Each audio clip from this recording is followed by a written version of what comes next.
किसी गांव में एक साहूकार अपने परिवार के साथ रहता था। साहूकार के दो बेटे थे, रमेश और राघव। रमेश बड़ा बेटा था। उसकी पत्नी नंदिनी हनुमान जी की बहुत बड़ी भक्त थी। वह हर मंगलवार को हनुमान जी का व्रत रखती थी। साहूकार को यह बात बिल्कुल भी पसंद नहीं थी। वह पूजा भाव में जरा भी विश्वास नहीं रखता था। वह अपनी बहू को यह सब करने के लिए मना करता था। एक दिन मंगलवार के दिन नंदिनी हनुमान जी के मंदिर गई। वहाँ उसके मन में विचार आया कि वह हनुमान जी को चोला चढ़ाए।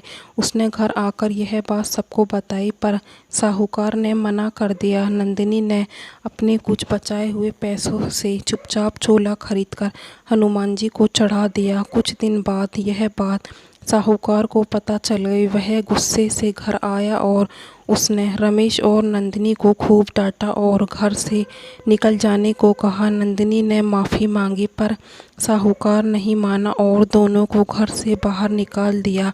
रमेश और नंदिनी गांव के बाहर एक झोपड़ी में रहने लगे, परंतु उनके पास कुछ भी खाने को नहीं था। उस दिन दोनों भूखे ही सो गए। अगले दिन नंदिनी का मंगलवार का व्रत था। घर में खाने को कुछ नहीं था, इसलिए रमेश ने भी व्रत रख लिया।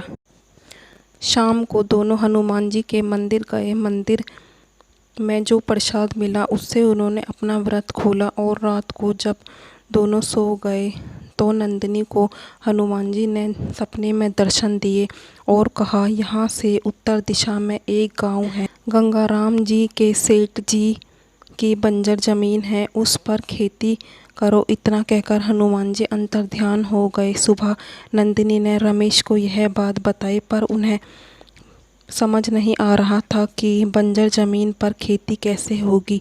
सुबह दोनों हनुमान जी के आदेश मानकर सेठ जी के घर पहुंच गए।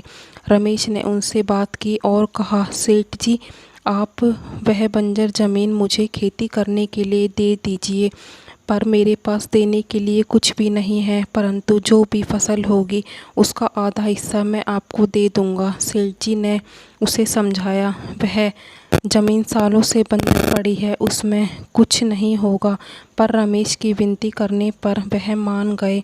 रमेश ने उसी दिन से खेत को जोतना शुरू कर दिया। दिन रात मेहनत करने के बाद भी खेत की मिट्टी उपजाऊ नहीं हो पा रही थी। नंदिनी कुछ घरों में काम करती, जिससे शाम को खाने के लिए कुछ मिल जाता। एक दिन रमेश जब खेत में हल चला रहा था तो उसको हल एक जगह पर अटक गया। उसने हाथ से खोदा तो एक मटकी निकली जिसमें सोने के सिक्के से भरी हुई थी।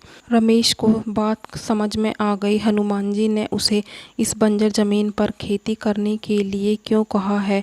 मटकी लेकर घर आ गया। शाम को रमेश और नंदिनी मंदिर गए। हनुमान जी के पैरों में सर रखकर दोनों रोने लगे। इसके बाद रमेश ने कुछ सिक्के बेचकर कुछ लोगों को अपने साथ काम पर लगा लिया और पूरे खेत को जोतकर बीज बोए। कुछ दिन बाद फसल तैयार हो गई। फसल का आधा हिस्सा उसने सेठ जी को दे दिया। तब सेठ जी ने कहा, तुम इस खेत को खरीद लो, तुमने बहुत मेहनत की है। रमेश ने वह खेत खरीद लिया और कुछ दिन बाद रमेश ने कुछ और खेत भी खरीद लिए। उसने बहुत तरक्की कर ली थी। उसी गांव में उसने बहुत बड़ा मकान बनवाया, उसमें बड़ा सा हनुमान जी का मंदिर भी बनवाया। रमेश अब केवल हिसाब किताब देखता था। नौकर खेतों में काम करते थे। उधर साहूकार पर हनुमान जी का प्रकोप पड़ा। साहूकार के घर चोरी हो गई और खेत बंजर हो गए। साहूकार और उसका बेटा उसी गांव में आए। वहां आकर काम मांगने लगे। रमेश ने जब उन्हें देखा तो जाकर पिताजी के पैर छुए।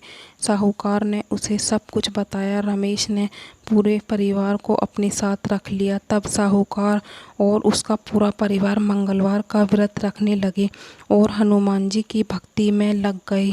बजरंगबली इसी तरह से अपने भक्तों पर कृपा बनाए रखना। दोस्तों, अगर आपको यह वीडियो पसंद आई है तो कमेंट बॉक्स में जय बजरंगबली ज़रूर लिखें। साथ ही मेरे चैनल को सब्सक्राइब करें। जय बजरंगबली महाराज।